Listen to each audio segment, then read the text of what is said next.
eega soomana dirqama nurratti waggaa meeqa ta'ee jira amma? Turre ma. Turre jechuudha. Turre. Amata hangam beeytu? Amata hangam beeku. Matan gambeu. Ati kanuma itti barte? Eh.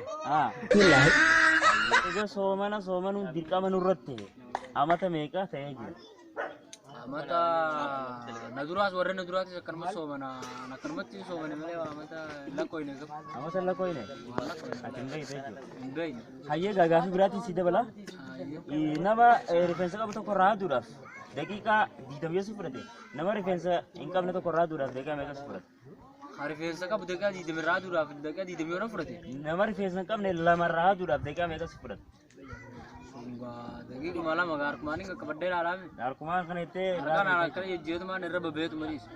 Akkana itti. Daqiiqaa yoo guddate daqiiquma 5. Daqiiquma 5. Jaalaalu.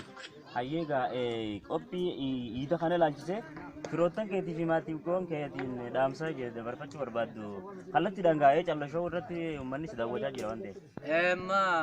Callashoo irratti immoo dhaamsiniin dabarsuuf barbaadu.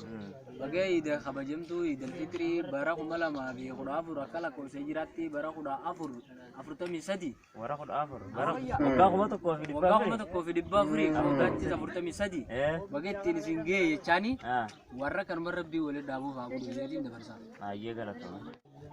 Egaa soomanuun dirqama nurratti waggaa meeqa amata meeqa? Ittuma ibbarra kaa gantiin duraatis ittuma ibbaree namu walumaan itti ibbaraa kutee wayii raafata namni lakkaa'ee jira.